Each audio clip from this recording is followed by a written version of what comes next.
Welcome to the Positive Productivity Podcast, episode 128. Welcome to Positive Productivity Podcast, where we empower our audience to achieve and appreciate personal and professional success, especially in the face of adversity. Listen in as our guests reveal their stories of challenges and hurdles and how they overcame defeat and became triumphant in their endeavors. Let's get motivated and move forward with your host, Kim Sutton.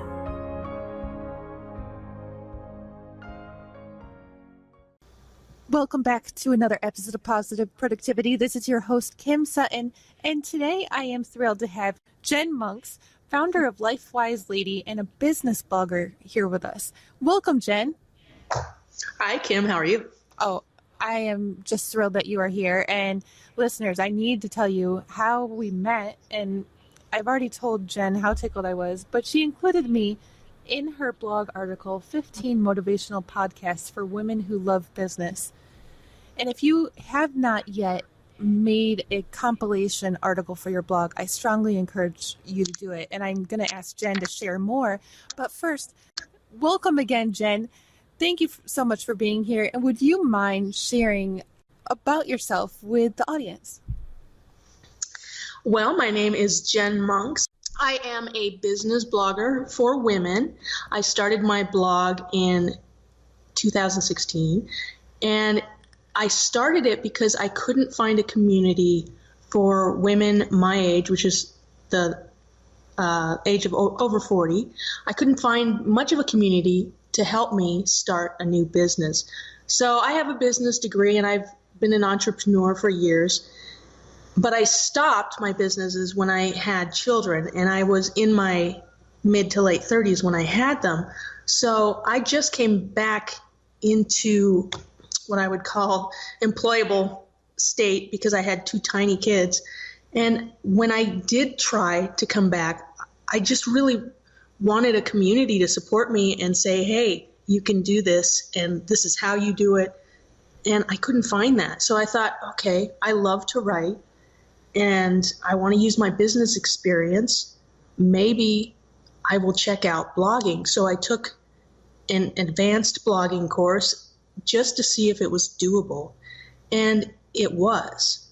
I wrote a business plan, and I started my social media accounts, and it really has gone very well. And I'm very pleased with my site. It's called LifeWiseLady.com. And I have probably about a dozen articles out now, and it has been just one of the best experiences of my life. Oh, hold up, because I've been on your site. You said a dozen articles? Yeah, a little over that maybe. Okay. And we were just talking pre-show. The article you already shared with me, the share count, but the article that you mentioned me in, it had how many shares? At this point, it's almost 1,200. And you have another article that's had about 2,000. So listeners, it doesn't matter how new or how old you are to blogging, but it is possible, even if you only have a few articles on your site. Now, I am curious, Jen, what was the course that you took? It's Brandon Galey's Blog Millionaire. And it was I was completely a novice. So it was a pretty thorough course. And it was very scary at first because I didn't understand any of the terms. But I would recommend the course. I really would. And he is not an affiliate of mine. So I'm telling you this straight up. I think the course is really brilliant. And he has a Facebook group that is very helpful. Oh, it's fantastic. I'm actually in there. Wait, no, I follow his page. Scratch that. He has but his podcast is tremendous. He has an awesome podcast, really. Yeah, I gained so much insight. I actually started at the beginning of his podcast, which is what I typically do when I'm listening to a new podcast. I'll go back to the beginning. And he filled me with so much insight that I actually shared in one of my Facebook groups about his podcast. And then I continued listening, and he said, if you share my podcast, I'll give you a mention on my page. I was like, whoa, well, I've already done that. So when, he shared one of my articles, and I couldn't believe just how much the traffic surged for a few days. Well, that's how I got over 2,000 shares on the one post, is that I mentioned his course, and then I told him that I had mentioned it in a Facebook group, and he shared it with nearly 100,000 followers.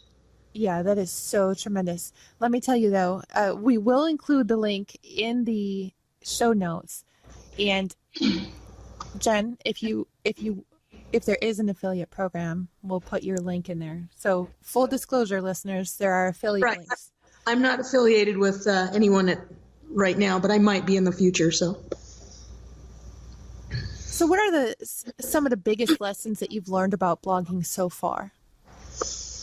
That you have to hook up with other bloggers that are in your niche, and you have to comment and become friendly with them and really be in a community. And that way you can share your audience with each other, because there's room enough. It's not like you have to be competitive and say, no, I don't want that person's that person to steal my audience. There's enough to go around. So the greatest thing about bloggers is they're usually really willing to help you out and tell you, hey, this is great. This is what you did that was great. And this is what you did that wasn't great. And you can share and comment on their blog posts and in Facebook communities. And it's really quite wonderful. Do you believe that there is such thing as competition? I have really mixed feelings about that. I understand that there's competition, and I am a very competitive person. I always want to come out on top. But that doesn't mean that I have to step on other people to do it. I think that's the main problem that I have with competition, is there's so many people out there who think they have to squash the competition rather than just be their best. And that makes me very sad, but it's true. I mean, we've all seen it. We've all seen how companies really get on national TV and try and destroy each other and say how horrible the other product is. I don't think that that's what I would want to do, and that's not really my approach, and I don't think it's necessary.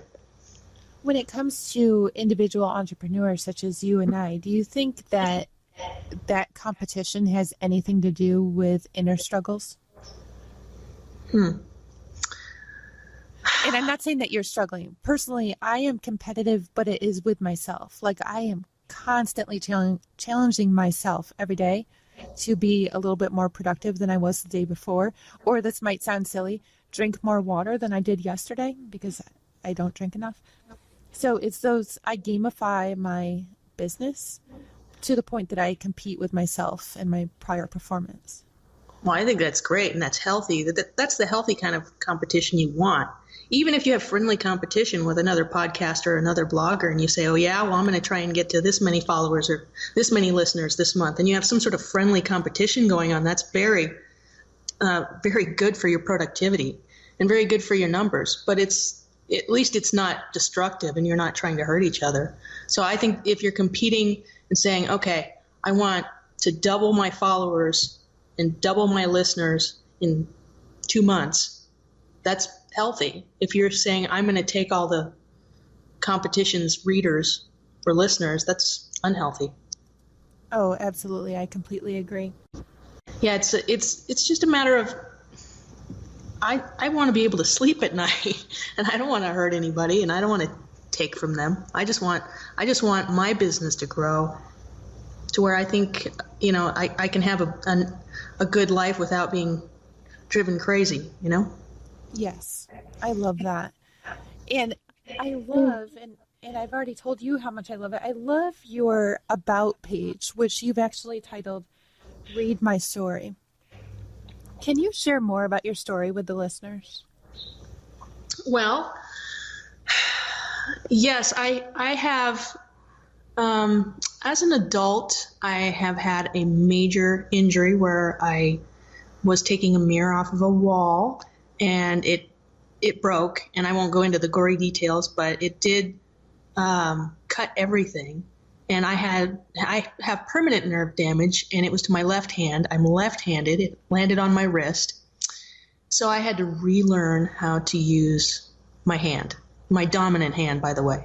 Not fun, but it did teach me very much that anything is possible and that I can overcome anything. I also suffered from major depression in my late 20s, all stemming from an illness that I had. And like I said before, I was extremely competitive, type A, trying to get everything done at the same time. And then I got seriously ill and it wiped me out. And I fell into a very deep depression, and it was not pretty and it was not fun. But again, I got through it with the support of my friends and family. They were so helpful. And I managed to crawl out of that hole.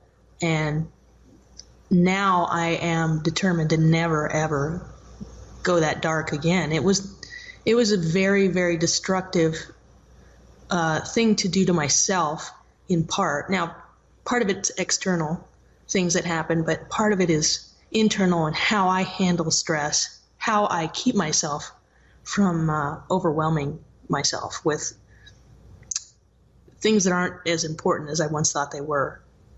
I don't have to be perfect, and I don't have to achieve everything all at once. That is so beautiful. You know, you learn the hard way. Sometimes you in do. life. Sometimes in life it takes that much junk to learn some really valuable lessons. And I didn't enjoy going through any of those things, but I tell you, they teach you some really great lessons for the rest of your life. So I have to ask, with where your life is at right now, if you were given a magic bean, I don't know where I came up with magic bean, Okay. but you could go back and change the course, would you change it or would you leave it the same? It's sort of the butterfly effect. If you mess with it, you wouldn't be where you are. Well, I don't think I would mess with it just because I love the way things are now. I have 2 beautiful children. I have a lovely home. I have the best husband in the world. And I don't want to mess with that. But if I could take a couple of things out of my life that were horrible and have things be the same as today, ooh, that's tough. That's a tough one. Everything teaches you a lesson, all these bad experiences in life, and we all have them. But they teach you a lesson, so that is so tough. Do I erase these bad memories and erase the lessons? I don't think so. I can relate completely. I mean, there's parts that I wish I could take out, and at the risk of him or his new wife listening, I mean, I don't know that I would marry my ex again, except for the fact that I have 2 beautiful children out of that relationship. And also, I wouldn't have moved to Ohio and met my husband now if it hadn't been for that. So I can't remove him and know that I would still be here. Well, right. You have 2 beautiful children that wouldn't be here. Right. And it just how everything lined up, I wouldn't have met. I'm going to challenge you on the most awesome husband because that's how I feel. But yeah, it's it's very interesting thought.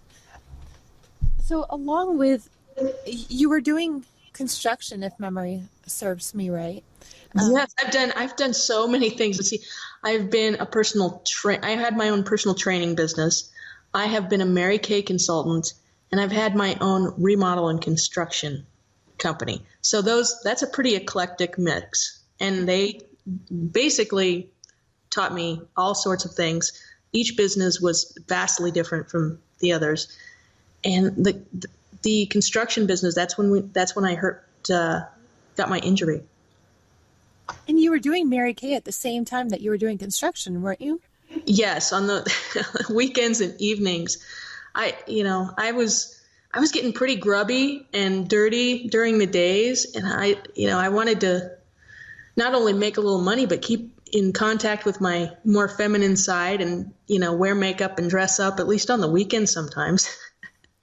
Because I was getting covered in sawdust and drywall dust during a lot of the week, installing tile and framing and doing all sorts of things like that. So it was vastly different from the Mary Kay experience, and I loved both of them, really. And I can understand why.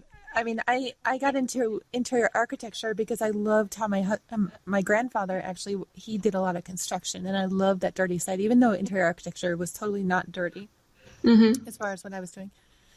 No, I can completely relate. What were some of the lessons that you were looking to learn when you started your community and when you started your business that prompted you starting your blog? The lessons. I wanted women to help women more.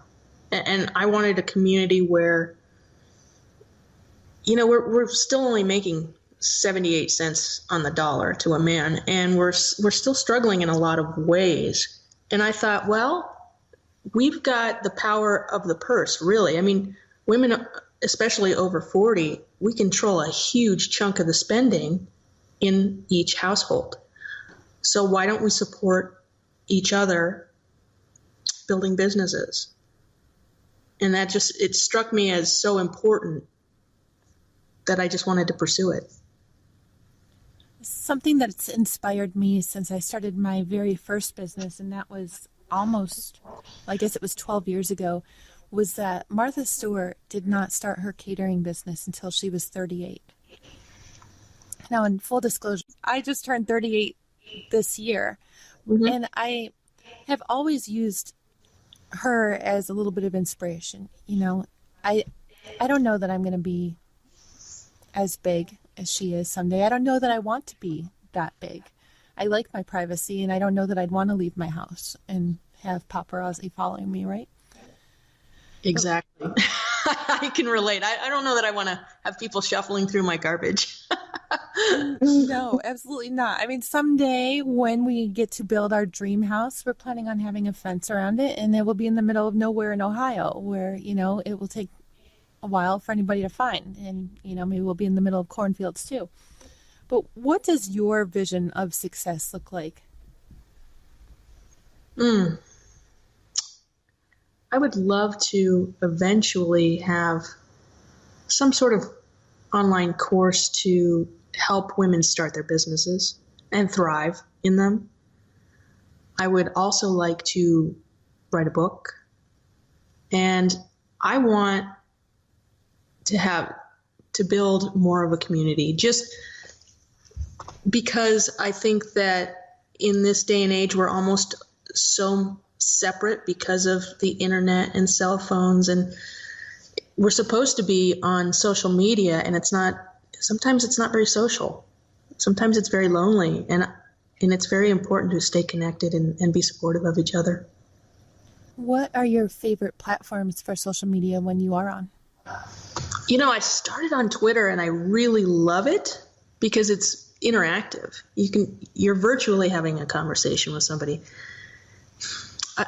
But my niche is on Pinterest and Facebook and LinkedIn. So I really have to focus more on those three, even though I started out on Twitter and I'm doing really well on it. I have, I think, 12,000 followers on Twitter. I don't have nearly as many on the other social media platforms, but Facebook is nice because you get to, you get to see pictures of people, and whether it's personal or business, it's a little bit, it's more personal. Now, Pinterest is basically just a pin board, and so there's not much social about it. But I do like it. For bloggers, it's great. I have to agree. We were talking a little bit pre-show about the fakeness, I guess that's the best word I can come up with right now, that some business owners are putting out there when they're talking about their businesses and their success. Mm-hmm. How do you encourage any of your community members to share their stories with the world? Well, if you go to my website and you read my About Me page, you'll know that by the end, it's not a short one, but by the end, you'll know me, warts and all. You'll know the good things. You'll know the bad things. And I wish more people would do that, because when you see really glossy images online, I think we all know deep down that the person isn't that perfect. Even if they do make millions of dollars a year, they've made some mistakes. And I would love to see more people, especially super successful people, talk about their mistakes rather than saying, I can make you a millionaire in 2 years or 6 months or, 10 days or whatever it is. I would like to hear them talk about their mistakes more, because I think people can relate to that, and then it encourages them to keep going, because, you fall down a lot in business and you have to pick yourself up every time or quit. Those are your choices. And a lot of people do quit because they see all of these perfect people online, and it's very distressing to see that. If you follow people on any of the social media platforms and you see how great they are and how many followers they have, and you're just struggling, that's pretty hard to move forward when you think, I'm just going to quit. I can't keep up. I can't compete with these people. That to me, yeah. It's just very sad. It's you're not seeing their failures from 2 years ago. You're seeing their so-called overnight success, which probably wasn't overnight anyway. It probably No, definitely not. And a lot of the people who do share their stories also talk about the know, like, and trust factor. And I would have to think, and I know this from personal experience, that the people who don't share their stories don't tend to have the trust factor from me. And I'm more likely to go and listen to and subscribe to and purchase from the people who do share those vulnerabilities and the weak spots and the hardships that they've gone through. I mean, even Brendan Burchard has talked about how he had his whole bed covered with bills, and I think it was his now wife very carefully crawled in underneath the covers to not disturb anything. Ugh. But it was all of his bills, and it was such a weight, and there she was sleeping under it, and he knew he had to make changes because he just couldn't keep on living like that. And that was sort of like a wow to me, like, wow, you're real. Yeah, I've been there too. I mean, that's part of my story as well, is being $40,000 in debt and being shocked by that. I didn't know that my ex didn't even know how much debt he was in, and he didn't tell me until I found out 6 months after we were married. And I was opening what I thought was my credit card bill, and it was his credit card bill, and we had kept separate accounts.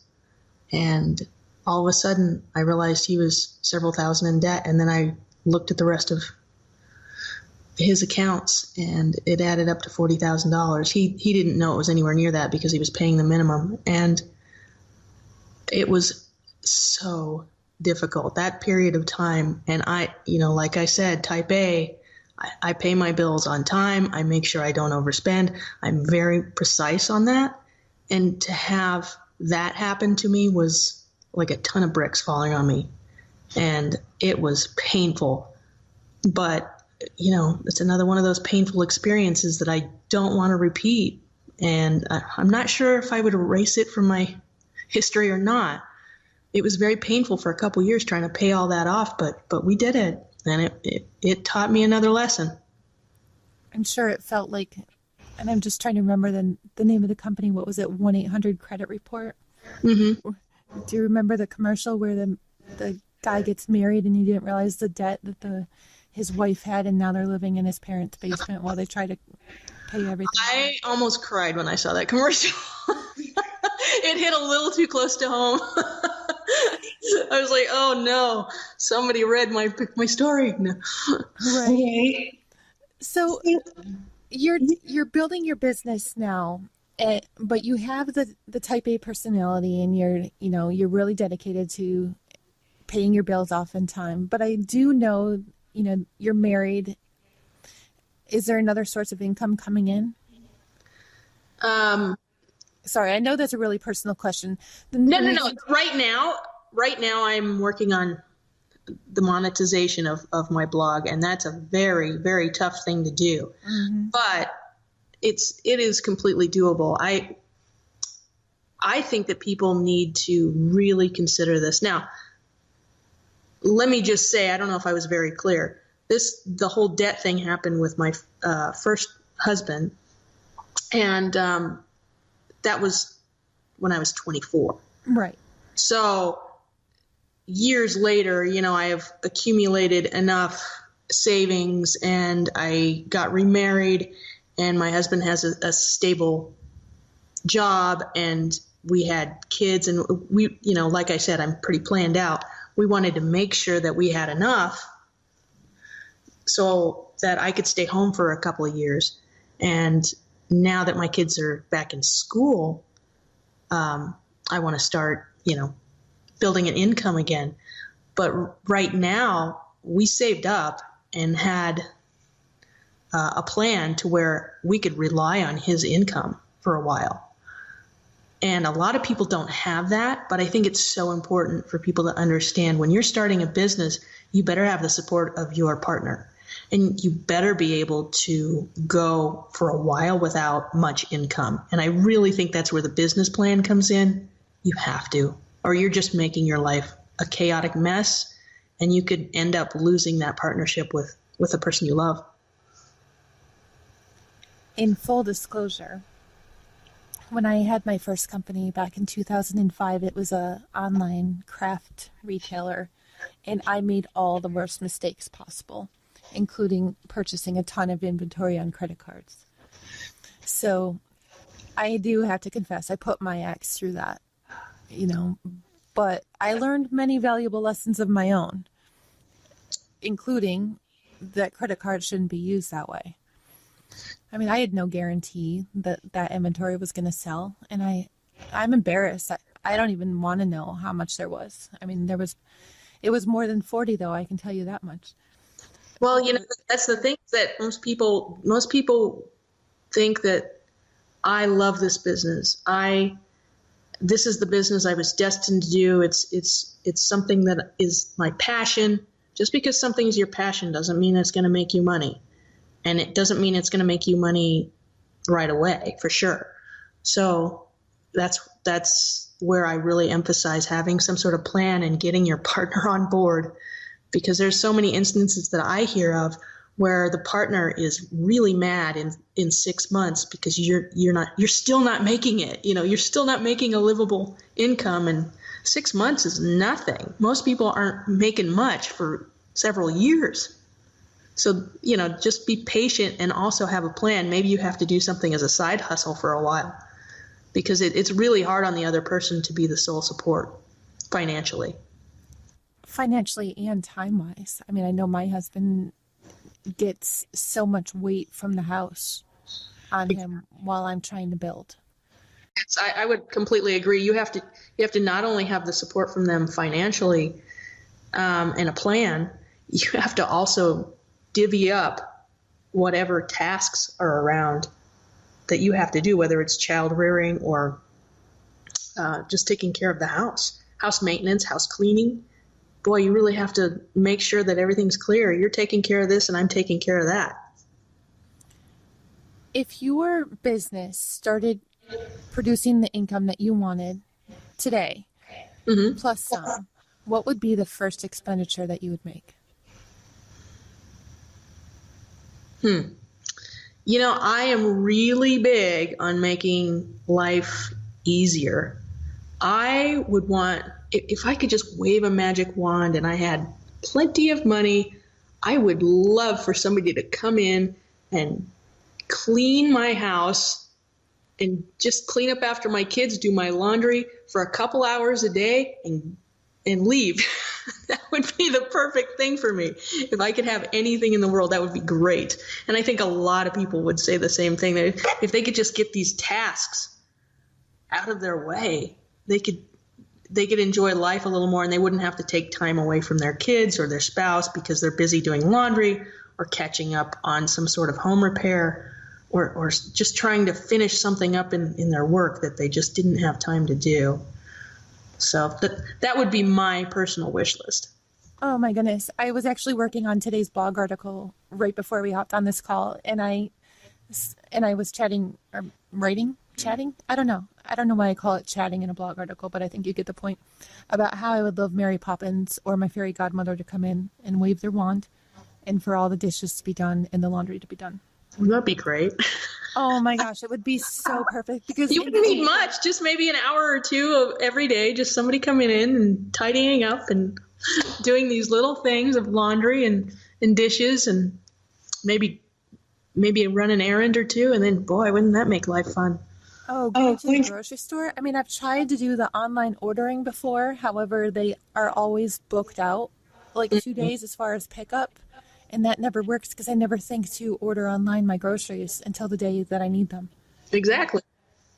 So waiting 2 days to pick it up, I'm like, no, I might as well just go and do the whole trip quick. Yeah, and taking kids with you to the grocery store, that's... oh, heck no. That's you might as well just throw money away because they want everything. They want everything, and then you can't do it very productively, so... And mine are still young enough that they are reaching out of the cart and pulling stuff in. Or they are getting out of the cart and making me play tag. And when there's 3 of them playing tag, oh, it's havoc. What are some of the tools that are helping you with your business right now? What are your favorites? Okay, well, I think for productivity, I'm using a new one called Forest. And it's just... You can get this on your phone for a couple bucks, or I use the Chrome extension and it's free. And basically, I know this is going to sound really funny and really silly, but if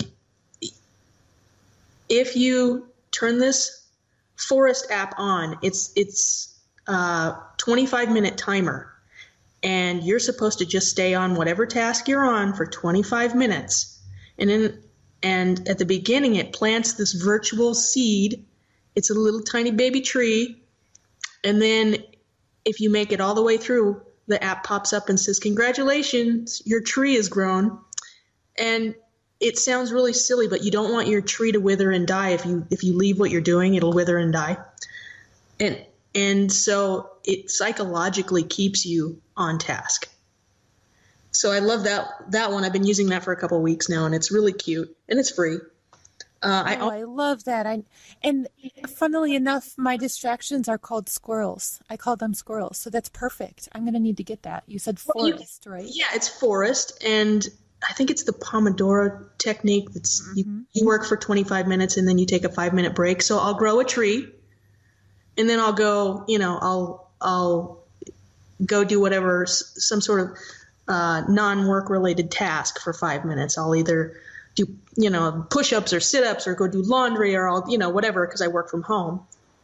I suppose if you work in an office, you'd have to figure out something else to do just so you get a break from whatever you were doing. And then you can hit the app again and you can see if you can grow a forest. So hence the name. I also use Cold Turkey, which blocks you out of any site that you don't want to be distracted with. Social media is one. Email. You know how when you pop over to email and you think, I'm just going to answer so-and-so's email. It never works that way. You're trying to clean out your email box. You're going to answer a few more. Then you look up and that 5 or 10 minutes that you were supposed to spend on one email is 45 minutes. So Cold Turkey won't allow you. You can set the timer or you can set times or schedule times. It won't allow you to get into whatever site that you say, like Facebook or Pinterest or email. So I love that because it just keeps the temptation away. I just can't do it. Wow. You know what takes an amazingly long time for me, and I don't understand why, is writing captions for Instagram posts when I'm using Later. I think some things just take a lot longer than I think they should. But I think putting a timer on something for a few days in a row is really good. And then you know how long that task takes. And then you don't really get mad at yourself so much where you go, why is this taking so long? You know how long it takes after you've timed it 3 or 4 times. You go, okay, well, it takes 30 minutes to do these captions. So that's what it takes. That's what I have to schedule out. I'm also using work from. And if you are somebody who isn't chained to your desk or hourly or something where you have to stay at work, if you work at home or if you're allowed to leave and go be productive somewhere else, work from is a website that will tell you places around you that are perfect for Wi-Fi, or it will tell you what's the experience like at a library or a coffee shop or someplace like that you can go and actually be productive other than your house. Like sometimes I just want to get out of the house, but I think I've got some work to do. So I go to workfrom.com and it'll tell me the places around me that are rated by other users. Like, oh, go here, go to this coffee shop, go to this library, go to this conference area.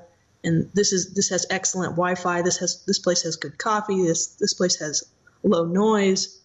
So that's another one that I use.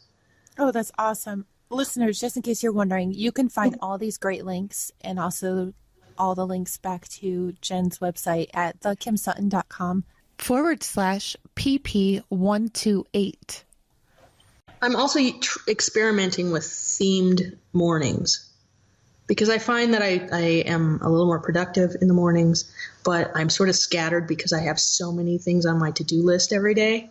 So I'll schedule out themed, like say Monday is I work on my email opt-ins Monday morning. Then I write Tuesday morning, and then I'll work on social media Wednesday morning. That way I get all these things done, but I don't keep having the constant interruptions. Whereas if I put all those tasks every day, then I'm not getting much done. So that really works for me too. How many articles are you trying to write a week right now? Or are you? I'm trying to eliminate the word try from my vocabulary. Well, I think the average now is somewhere around a week, but I'm trying to pump out some really good articles with a lot of resources for people, for business people.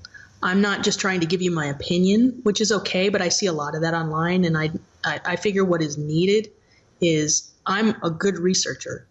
I will go out and I will find apps and programs and things, and I will try them out, and I'm sort of a guinea pig, and then I can report back and say, this works, try this, or this didn't work, don't try that. That way you're learning from my failures or the flops, the products that are flops, and then you're also learning what works. So that's what I'm trying to gather. But that kind of article takes a little more time. So if I can get one a week out, I would ultimately love to get 2 a week out. But right now I'm about 1. Do you have a goal word count that you are looking for, or are you looking for quantity over quality, or a mixture of both? I'm always looking for quality over quantity.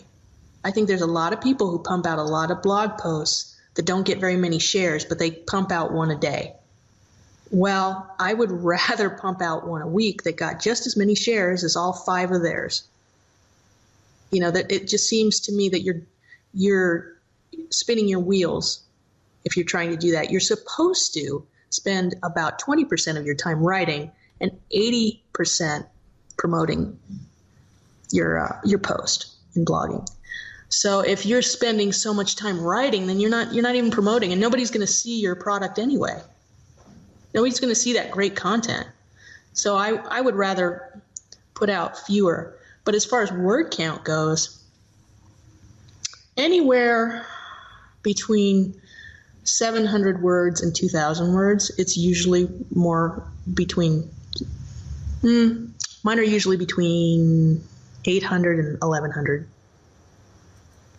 Thank you so much for sharing that, because for a while I was feeling like I needed to write 2,000 word blog articles, and it really just shut me off from writing altogether, because and maybe this was psychological, but I didn't see how I would have time or content to come up with those long of articles. Well, you're supposed to do those every once in a while for your Google analytics, for your Google ranking, I should say. Google likes longer posts. But it's not very easy to write those long posts, so don't do it very often. You know, once every couple months is probably fine. Jen, have you read Rework by Jason Fried and David Heinemeier Hansen? No, I have heard of it though. I don't swear a lot on this podcast, but I love, and I just had to pull it out. They said, cut your ambition in half. You're better off with a kick-ass half than a half-assed whole. I like that. Maybe I'll make some sort of quote post with that. I think that's true. I think it's absolutely true. I think people who are bloggers particularly, but a lot of people also have blogs for their other sites, for their actual product producing sites. They just have a blog that goes with it. I think you got to worry about quality more than quantity. I completely agree. Do you have a daily routine? I do. Since I told you I have switched to themed mornings, that's kind of messing that up right now. But I do have more of a checklist. I'll do a little bit of the easier stuff in the morning. When I'm waking up and I'm kind of getting the kids ready, I don't do the super hard, in-depth stuff that I have to think really hard about. Like, I'm not going to write while my kids are trying to eat breakfast by me. There's just no way that's not going to happen. But I can do easier things, like get into my apps that I use Tailwind to share on Pinterest, and I know some people use that for Instagram. And I'll schedule content to go out because that doesn't take a whole lot of concentration to do that. So I'll do those kind of things in the early morning, and then once I have my kiddos off to school, I can do the heavier things, the things that take a lot more thought, like writing. And I'll usually do something like that in the morning. And in the afternoon, I try to catch up on any stragglers. And I don't have a huge list of to-dos. I have a few to-dos, and then I have a few things that I would like to get done. And if they don't get totally done, I don't stress out about it. I love that. How many of your have-to-do items do you have in front of you at any given time? When I'm not working on those, I put them away. Otherwise, they're staring at me and making me feel bad. I don't have a to-do list out all the time. If I have my to-do list out in the morning, like I said, when I'm getting the kids ready, and I'll do a couple things while they're eating and whatnot. And then when I'm doing other things, I put the to-do list away. But in the afternoon, I pull it out and I try and work with it. I don't like a to-do list staring at me while I'm trying to get other things done. It just makes me feel like I'm not doing enough, and I don't like that feeling. I had to cut mine back because I was putting everything onto my daily to-do list, everything that's outstanding. So I finally just started putting the items that I know I can get done today. But I am definitely going to have to go get Forrest. Thank you so much for sharing that. Oh yeah, it's a cute little app. It's great. It's helped my productivity a lot. Jen, I want to thank you so much for being here today. Where can listeners find you online and connect? On social media, I am on Facebook at Jen Monk's LifeWise Lady.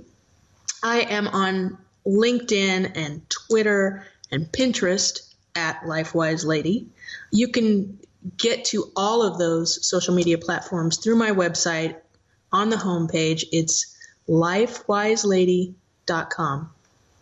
And again, this will be in the show notes, which you can find at thekimsutton.com/pp128. Jen, do you have any closing advice or words that you'd like to share with the listeners? I think that if you really want your business to do well, stop comparing yourself so much to the super successful and just keep your nose down and focus on what you're supposed to do. And remember that everybody started at the bottom. Even the people who are making millions, they started somewhere, and they make mistakes. To this day, they make mistakes, and they made a lot of them when they were starting out. So don't be so hard on yourself when you're not perfect. Hey there, this is Kim Sutton, host of the Positive Productivity Podcast, and I just want to take a quick moment to thank you for listening to this episode. If you enjoyed it and were inspired, I would love to hear your feedback. Please take a moment or two and visit the podcast on iTunes, Stitcher, iHeartRadio, or on my website at thekimsutton.com to leave your rating or review. I'd also like to invite you to join the Positive Productivity Book Club and to find out more about my coaching packages by visiting thekimsutton.com. Until the next episode, I hope you have a positive and productive day.